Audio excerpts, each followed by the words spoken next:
ఒకటేంటంటే విడాకులు తీసుకోబోయే దంపతులకు కానీ తీసుకోవాలి అని అనుకున్న దంపతులకు కానీ ఎప్పుడూ కొట్లాట్లుండి సఖ్యత లేని దంపతులకు కానీ నేటి తరం యూత్కి కానీ మీరేం చెప్పాలనుకున్నారో ఒక్క మాట చెప్పండి. ఒక్కటి ఆలోచించవలసింది చెప్పాలంటే జగన్నాథ పండితుడు ఆయన పద్యంలో చెబుతాను ఉండిపోతుంది. మహానుభావుడు ఆయన పద్యమే చెప్పాడు.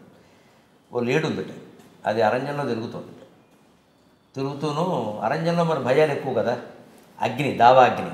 అందులో లేడికి చాలా భయాలు ఉంటాయి, పులి అంటే వేరు. ఆ దావాగ్ని, వలలు, ఉచ్చులు, బోయేవాళ్ళు, పులులు అవి దూకుతాయి, అన్నీ భయాలే కదా. ఇక్కడ ఇన్ని భయాలు ఉన్నాయి, చుక్క నీళ్లు తాగుదామన్నా 10 సార్లు చూడాల్సి వస్తుంది అని చెప్పేది ఆలోచిస్తూ పైకి చూసింది. ఆ రోజు పూర్ణమి, కార్తీక పూర్ణిమ, పుచ్చ పువ్వు లాంటి వెన్నెల, చంద్రుడు కనబడ్డాడు. వెంటనే అనుకుందట, ఏ చంద్రయాన్ 2లోనో నన్ను పట్టుకెళ్ళి రోవర్ మీద అక్కడ వారేస్తే బాగుండు చంద్రమండలంలో.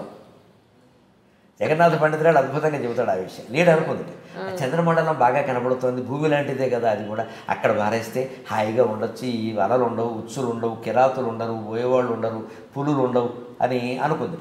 అనుకుంటే అప్పుడు గమ్మత్తు జరిగింది. ఇచటం లేవు భయంకర ధ్వనులు లేవి చోట ఉత్సువలల్, ఇచటం లేవు కిరాత బాణములు లేది చోట దవానలంబు, ఇచటం లేవు భయంకర ధ్వనులు లేవి చోట ఉత్సువలల్, ఉచిత స్థానమిదేయటంచు హరిణంబూహించి చేరెన్ శశిన్, ఉచిత స్థానమిదేయటంచు హరిణంబు ఊహించి చేరెన్ శశిన్, అచటన్ బ్రహ్మ విధించనం చెరుగదాకా రాహుదం తక్షతు, అచటన్ బ్రహ్మ విధించనం చెరుగదాకా రాహుదం తక్షతు. ఈ లేడు అనుకుందట, నన్ను ఏ దేవుడైనా పట్టుకెళ్ళి ఆ చంద్రమండలంలో పారేస్తే బాగుండు, సుఖంగా ఉంటాను, ఈ బాధలు లేకుండా అని అనుకుంటే శివుడికి జాలి వేసింది. జాలి శివుడికి ఎక్కువ కదా, శంకరుడు వంటి దైవం లేరంట. పైగా శివుడు మృగధరుడు, లేడిని ధరించి ఉంటాడు ఆయన. ఈ నాళ్ళపట్టి నా చేతుల్లో ఉంటుంది, ఇది ఈ జాతే కదా, దానికి ఉపకారం చేద్దామని డామని తీసుకెళ్ళి చంద్రమండలంలో వాడేశాడు. కథ అలాగే ఉంటుంది కదా. అప్పుడు అది చూసింది, ఇంత చేసి అక్కడ గడ్డి లేదు, పులులు లేవు, సింహాలు లేవు, ఉచ్చులు లేవు, బలాలు లేవు, ఏం లేకపోతే ఏమమ్మా గడ్డి లేదు ముందు, ఎలా బతుకుతావు వెరుమొహం. సంసారాలు మారే వాళ్ళకి, ఉద్యోగాలు మారే వాళ్ళకి అందరికీ నాకు ఇది సలహా. ఉద్యోగం మారితే ఇంకో ఉద్యోగం దొరకచ్చునమ్మా. సంసారం మారితే పెనం మించి పొయ్యిలో పడినట్టే, పెనం మించి పొయ్యిలో పడినట్టే, అనుమానం లేదు. ఈ వీడు రాక్షసుడైతే వాడు బ్రహ్మరాక్షసుడు వచ్చేస్తాడు. అలాంటి పనులు చేయకూడదు. ప్రవచనకర్తగా ఎట్టి పరిస్థితుల్లో నేను సమర్థించలేను. అంత తీవ్రమైన హింస ఎవరికైనా ఆడాళ్ళకో మొగాళ్ళకో ఉంటే వారి నిర్ణయం వారు తీసుకుంటారు. నేను చెప్పవలసింది కాదు, నా నోటితో నేను అనలేను అన్నమాట. మనది మావిడాకుల సంస్కృతి కానీ విడాకుల సంస్కృతి కాదు. ఇక్కడ ఆలోచించాల్సిన, ఆ లేడు అక్కడికి వెళ్ళిందా, వెళ్ళి ఏం చేసిందంటే అక్కడ కనపడకపోగా గడ్డి లేకపోతే పానీయండి, అంతా బాగుంది కాసేపు చూద్దామని చూస్తుంటే ఆ రోజు పూర్ణిమ కదా అనుకోకుండా చంద్రగ్రహణం అంట, రాహు వచ్చి మింగేస్తున్నట్ట. అప్పుడు ఎక్కడికి పోదామన్నా దారి లేదు, ఎందుకంటే చంద్రబింబమే లోపలికి వెళ్ళిపోతుంది. అప్పుడు అయిపోయి అడవిలో ఉంటే భయాలు ఎన్నోయా, తప్పించుకునే దారులు కూడా అన్నీ ఉన్నాయి, అంతే కదా. బాణం వేసినా పులికి వేసినా తప్పించుకుందుకు దారులు కూడా అన్నీ ఉన్నాయి. ఇక్కడ దారి తప్పించుకునే దారి లేదు, భయం అలాగే ఉంది. అంతకంటే పెద్ద భయం ఇది, మొత్తం మింగేస్తున్నాడు. అరణ్యంలో పులి ఒక చోట ఉంటుంది, రెండో చోట ఉండదు. దావారంలో ఒక చోట ఉంటుంది, రెండో చోట ఉండదు. వల ఒక చోట ఉంటుంది, రెండో చోట ఉండదు. చంద్రబింబాన్ని మొత్తం మింగేస్తుంటే రాహువు టోటల్గా మొత్తం ఇండియన్ లోపలికి మింగినట్టే.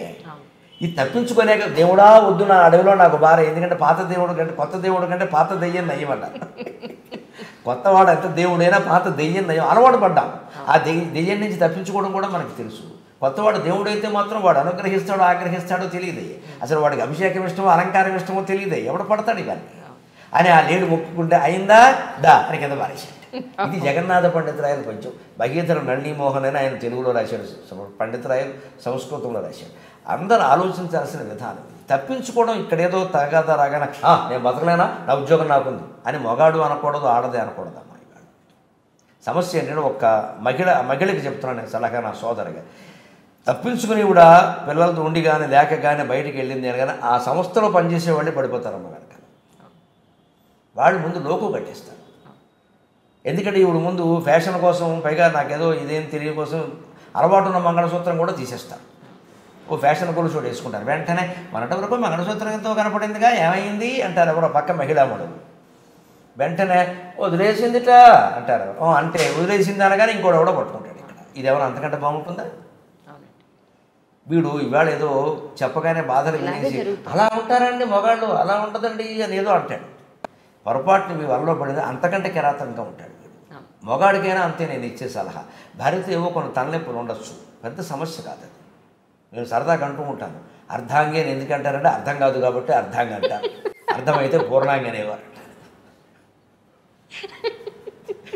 పూర్వం శాస్త్రమే చెప్పారేమో మనం అనుకుంటాం, కానీ శ్వేతవర్ణం చవాయసం మత్స్యపాదే జలే పశ్యేన్ నచ స్త్రీ హృదయే స్థితం. 2 పాదాలు ఉండేటువంటి చేపలను మీరు చూడొచ్చుట. వాత్స్యాయన కామసూత్రంలో చెబుతాడు ఈ శ్లోకం. అది కూడా చదివా.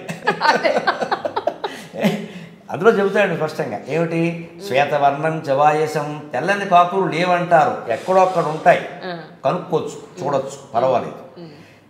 చేపకు కాళ్ళు ఉండవు, కానీ కాళ్ళు ఉన్న చేపలు కూడా ఉండొచ్చు, కనిపెట్టచ్చు. కాళ్ళు ఉన్న చేపల్ని కనిపెట్టచ్చు, తెల్లని కాకుల్ని కనిపెట్టచ్చు, కానీ స్త్రీ హృదయంలో ఏముందో కనిపెట్టడం కష్టం అన్నాడు.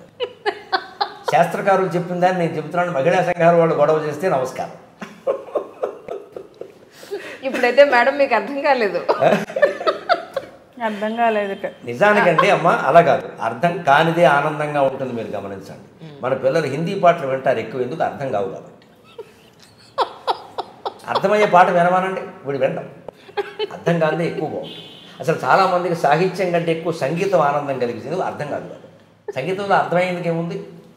సాహిత్యం వినరు, ఎందుకు కవి సమ్మేళనం అనండి, సాహితీ సభ అనండి, మళ్ళీ మా తెలుగు పండితులే, అది వాళ్ళు కూడా రారీట్లేదు. మంచిది, మా కవులే 10 మంది కూర్చోవడం, వాడి కవిత్వం నేను, నా కవిత్వం వాడు, ఇంకా పరస్పర తద్దినాలు అంతే. ఇక్కడ ఇంకెవడూ లేడు అక్కడ, ఎందుకంటే మనకి అర్థం కాదండి. అదంతా ఏమిటి అర్థం కాదు? అంత పూర్వకవులు అంత ప్రౌఢ భాష వాడేవి, అసలు మాకు వస్తే కదా ఆ భాష. అంత గ్రాంధికం అసలు వాడినే. సంగీతం ఎలా అర్థం అవుతుంది? మ్యూజిక్ బ్రహ్మాండం అండి, టాప్ లేచిపోయింది, ఏమిటో లేచిపోయింది వాడికి. అర్థం కాని సంగీతం బాగుంటుంది కదా, అలాగే అర్థం కాని హిందీ పాటలు బాగుంటాయి కదా. అర్థం కానప్పుడే సంసారం చాలా బాగుంటుంది. అర్థం అవ్వడం అంటే ఎక్కడికమ్మా, జగత్ అర్థమైందా? నీ జీవితం నీకు అర్థమైందా? భార్య అర్థం కాలేదంటావు, ఆవిడికి మనం అర్థం కాలేదుగా. ఆ మాటకు వస్తే అది రైటేగా, మనం చెరోక్తి కంటున్నాం. కానీ అర్థం కావడం అంటే ఎక్కడికి అర్థం అవ్వాలి? మిమ్మల్ని నేను అర్థం చేసుకోలేకపోతున్నాను ఏమిటి? ఏ విషయంలో ఓ పరిమితి లెక్క ఏదైనా ఉందా? మనస్సు అమ్మాయిది ఎందుకు వస్తుందంటే సమస్య. చివరిగా ఒక మాట చెబుతాను, ఇక మీరు వదలరు కాబట్టి నేనే. మనస్సు ఇదంతా సమస్య ఎక్కడంటే మనస్సు ఉంది ఉంది ఉంది ఉంది అని ఓ దాని మీద పరిశోధన చేస్తున్నాం మనం. అసలు లోతుకి వెళ్ళిన కొద్దీ అర్థమవుతుంది. యోగ వాసిష్టం సహా సమస్త వేదాంత శాస్త్రాలు చెప్పిన మాట, మనస్సు లేదు. మనస్సు ఒక శూన్యం, మనస్సు ఒక భ్రమ. ఆలోచనల సముదాయాన్ని మనం మనస్సు అనుకుంటున్నాం. ఏ ఆలోచన మనస్సు కానప్పుడు ఆలోచనల సముదాయం కూడా మనస్సు కాదు. ఒక ఆలోచన తర్వాత ఇంకో ఆలోచన వస్తుంది, ఆలోచన మధ్యలో గ్యాప్ కూడా ఉంది. ఆలోచనకి మధ్యలో గ్యాప్ను పట్టుకోగలిగితే మనస్సు లేదనే విషయం అర్థమవుతుంది. అర్థం కాలేదనేది మనం మనస్సు. ఆ మనస్సు అలా ఉంటే కదా నీకు అర్థం కావడానికి. ఒకలా ఉంటే అర్థమవుతుందమ్మా. ఇప్పుడు ఒక మనిషి మన ఎదురుగా ఉంటే 6 అడుగులు పొడుగు అని అర్థమైంది. పొడుగు లేనిది ఎలా అర్థమవుతుంది? 3 అడుగులు పొట్టి అని అర్థమైంది. పొట్టి లేనిది ఎలా అర్థమవుతుంది? ఎరుపు రంగు అర్థమైంది, తెలుపు రంగు అర్థమైంది. రంగు లేనిది ఎలా అర్థమవుతుంది? మనస్సు పొట్టి కాదు, పొడుగు కాదు, రంగు ఎరుపు కాదు, నలుపు కాదు, మంచి కాదు, చెడ్డ కాదు, అన్ని రకాల కలిసిపోయింది. ఏ క్షణం ఏం మారుతుందో తెలియట్లా. ఆ మనస్సు మీద మనం ఆధారపడ్డాం. అంటే సంసారాలు బాగుండాలంటే ముఖ్యంగా విచిత్రంగా ఉండొచ్చు కానీ మాట అద్వైతం నేర్చుకోవాలి. అంతేకాదు వైరాగ్యం నేర్చుకోవాలి ముందు. అసలు చాలా గొప్ప విషయం ఇది. చాలామంది పెళ్లి చూపుల్లో మొదట వేయాల్సిన ప్రశ్న, మీకు వైరాగ్యం ఉందా లేదా? జన్మలో ఎవడు వేడి ఈ ప్రశ్న, కానీ అలా వేసిన వాడి సంసారమే బాగుంటుంది. అంటే ఏమీ లేకపోయినా మీరు నాతో కాపురం చేయగలరా? వైరాగ్యం అది. ఇవన్నీ ఏదో నేను ఇవాళ ఇన్ని ఉండడం వల్ల దగదగలు కంకణాలు నేను లంకణాలు ఉన్నా నువ్వు నాతో కాపురం చేయగలవా? అప్పుడు ఆ సంసారం నిలబడుతుంది. అంతేగాని వాళ్ళు నెట్లో పెడుతున్నారు శుభ్రంగా ప్యాకేజీ లీకేజీ అని. అత్తగారు ఉండొద్దని పెడుతున్నారమ్మా. ఏం పాపం అది? ఆవిడేం పాపం చేసింది? ఈ కొడుకును కండం ఇవాడికి ఇవ్వడానక అత్తగారు ఉన్నది అప్పుడు అర్పించడానిక? ఎలా మాట్లాడతారండి అసలు మనుషులేనా? ఇప్పుడు చదువుకున్న వాళ్ళ అమ్మ ఏం బర్డెన్లు భరించదండి ఈ తల్లి చెప్పేస్తుంది. ఇక్కడ ఈవిడ బర్డెన్ ఎవరు భరించాలి? ఎందుకు వస్తుందంటే అది వైరాగ్యం ఉండాలి బాగా. ఏమీ లేకపోయినా మనం బతకలేమా? అప్పుడు దంపతులు బాగుంటారు. ఈ కండిషన్లు ఏమిటి? ఇంత ఆస్తి ఉండాలి, ఇంత ఉద్యోగం ఉండాలి, అది గవర్నమెంట్ ఉద్యోగం అయి ఉండాలి, ఇన్ని లక్షలు రావాలి. ₹1,00,000 ఈ రోజుల్లో ఒక జీతమా అండం విన్నానమ్మా. మరి ఎంత వస్తే జీతం అమ్మా? ఇవి ఆ మనస్సులో ఉన్న వాంఛలు, ఆ మనస్సు మనకు అర్థం కావట్లే. వేదాంత శాస్త్రం ద్వారా, వైరాగ్యం ద్వారా మనస్సు శూన్యం, అది ఎప్పటికప్పుడు మారిపోతూ ఉంటుంది. మనస్సు ఒక మిథ్య, అది ఇలా ఉందని చెప్పలేం. అంటే లేదంటే లేదని కాదు, ఎలా ఉంటుందో తెలియదు. ఎలా ఉంటుందో తెలియదు అని అర్థం చేసుకోవడం వీడు అర్థం లేని మాట. అంటే అర్థం చేసుకోవాల్సిన అవసరం ఏం లేదు అక్కడ. ఎలా ఉంటే అలా సర్దుకోవాలని నిర్ణయించుకో. వారు సర్దుకుంటారు, వీరు సర్దుకుంటారు. సర్దుకోలేని పరిస్థితులు ఉంటే భగవంతుడు నిర్ణయిస్తాడు. అది ప్రత్యేక సంసారం, మనం మాట్లాడుకోకూడదు. అప్పుడు మనుషులు అర్థమవుతారు. ముందు ఉండవలసింది వైరాగ్యం. నేను తాళి కట్టించుకున్నాను, నేను తాళి కట్టాను, అగ్నిసాక్షిగా ఇద్దరం ప్రమాణం చేశాను. 6 100 అవని, 100 6 అవని, తాడు పేడవని, పేడు తాడవని, ఆవిడతోనే సంసారం, ఆయనతోనే సంసారం. పైగా పిల్లలు ఉన్నాక ఎలా ఆలోచిస్తారండి, అర్థం లేదు. వాళ్ళు ఏమైపోతారమ్మా? మీరు ఇంకో భర్తని మగాడు దొరకచ్చు ఈవిడికి, ఇంకో భార్య ఆవిడికి దొరకచ్చు. పిల్లలకి మరో తల్లి మరో తండ్రి దొరుకుతారండి. వాళ్ళు ఎలా సర్దుకుంటారండి? వాళ్ళు కూడా ఇదే నేర్చుకోరా? మన పిల్లల కోసమైనా మనం సర్దుకోద్దా? అది పరిష్కారం ఏమిటంటే అక్కడేదో ఉంటుంది అనుకోవడం పొరపాటు. ఖచ్చితంగా పొయ్యి మించి పెనం మించి పొయ్యిలో పడిపోవడమే. డౌట్ లేదండి. అటువంటిప్పుడు ఆ పెనమే నయం కదా, ఎందుకంటే పెనం మీద అట్టు తిరగేస్తారు. ఒకవైపే కాదు, ఒకవైపు అయ్యాక తిరగేస్తారు. తిరగేసినప్పుడు ఎక్కువ కాల్చరు, తీసేస్తారు, కొంత సుఖం ఉంటుంది. పొయ్యిలో పడ్డామనుకో మొత్తం పడిపోతాం. రెండో సంసారం అంటే అంతే. ఇక అది భగవంతుడు విధించిన పరిస్థితులు ఏమైనా ఉంటే వేరే విషయం, అది మన చేతిలో ఉండదు, అది జరుగుతుంది అంతే. అయినా అటువంటి పరిస్థితి నిజంగా ఏర్పడినా సరే నా సోదరీమణులుగా నేను సలహా ఇవ్వగలను ఎవరికైనా, భగవంతుడు నమ్ముకోండి. మీ తప్పు లేనప్పుడు మీరు కాపాడబడతారు, నో డౌట్ ఎట్ ఆల్. మీ తప్పు లేకపోతే మీరు యూఆర్ సేఫ్, యూఆర్ ప్రొటెక్టెడ్. భగవంతుడు చూసుకుంటాడు ఆ విషయాన్ని. అమ్మాయి తప్పు లేదు, అమ్మాయికి అన్యాయం జరగద్దు. అలాగే అబ్బాయి తప్పు లేదు, ఆవిడే ఏదో పొగరపోతు పని చేసింది, ఆయనకు అన్యాయం జరగద్దు. ఖచ్చితంగా వాడు మళ్ళీ నిలబడాలి అని నిలబెట్టేస్తాడు. తిరుగులేదు. భగవంతుడు అన్యాయం చేయడం మనం చేసుకుంటాం. కానీ మనిషిని నమ్మి చెడిపోయిన వాళ్ళు ఉన్నారు, భగవంతుడు నమ్మి చెడిపోయిన వాళ్ళు లేదు.